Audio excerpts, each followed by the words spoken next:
What's going on, everybody? VitalSyntax here, and this is the 5th episode of the Armory. This is a series where I go over different kit setups for Battlefield 3 that you guys let me know about in the comments of the previous episode. So if you guys want to have your kit in the next episode, just leave a comment down below with either one of your favorite kit setups or one that you'd like to see in the next episode. This time, KGRI Wick wanted me to try out the Engineer class with the A-91 carbine with a red dot sight, foregrip, and laser, and using the M93R as the secondary. So let's start by going over the base stats for the A-91 carbine. It's got an 800 round per minute fire rate, which is fairly high. It's got your typical damage for carbines at 25 points of damage at close range up to 10 meters, which drops down to 14.3 points of damage at 50 meters or farther. It's got a low amount of vertical recoil, so it's very easy to control at close and medium ranges. And it's also got a high amount of horizontal recoil, maybe making it one of the not so good options for longer ranges, as that's very hard to control, even with the foregrip on there. I'll get to attachments in a little bit. It's also tied with the Scar H for having the slowest travel time as far as bullets go out of the carbines. So once again, maybe not making it the best option at long ranges because you're going to have to lead your target quite a bit, and that can, require some predictions and stuff like that.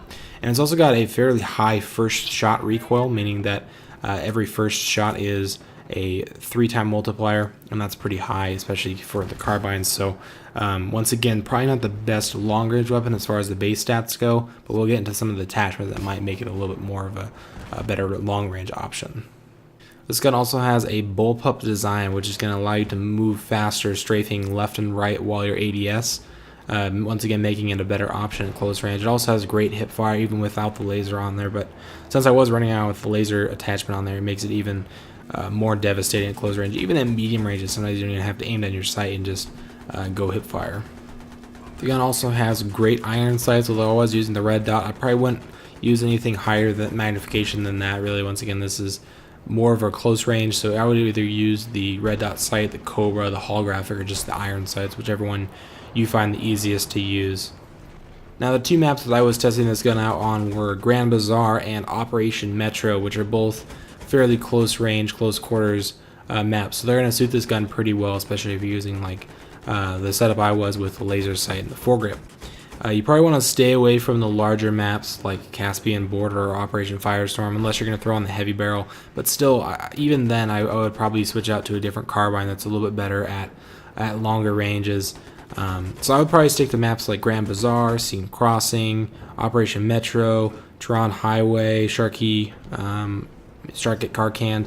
But also, one of the problems I have with Operation Metro is there's really no point in using the Engineer class on something that doesn't have vehicles. Sure, you have the rocket launcher and you can try and do explosive damage, but you're way better off either going with the Assault class and reviving people and giving health, or choosing one of the other classes. As the Engineer class is really just designed to control vehicles or take them out or repair them, and since there's no vehicles on these infantry-based maps, I'd probably just stay away from this class in general. Also, a major drawback for this weapon is that it has the second slowest reload time for the carbines, right behind the TAR-21.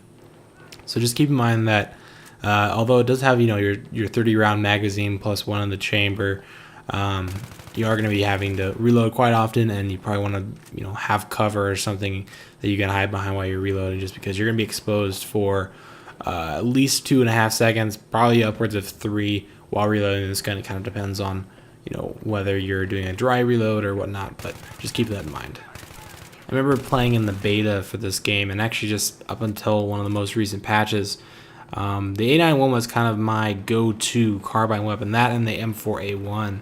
I probably used the M4A1 on a larger size map, and this one on a more medium or close range map. But I guess after the past couple patches, they've been trying to balance all the weapons, and they definitely have done a really good job. So I feel like this one's just kind of in line with all the other carbines. It's really not better than the other ones. It's not really worse. It kind of just depends on your situation. This one's probably one of the best close and medium range weapons, but really it comes down to your personal choice. Choosing it based maybe off the way it looks, it sounds, it reloads, things like that. More aesthetical choices, I guess, which I think is a good way to balance the weapons. So just to summarize, thanks to KGRI Wick for submitting this class loadout. And I would recommend it for close and medium ranges. Probably stay away from longer ranges or switch to a different carbine. And just in general, the engineer class really is only useful on the maps with vehicles. So anyway, if you enjoyed the video, feel free to give me a like or favorite. Remember to leave your comments down below with suggestions for the next episode, and I'll see you guys later.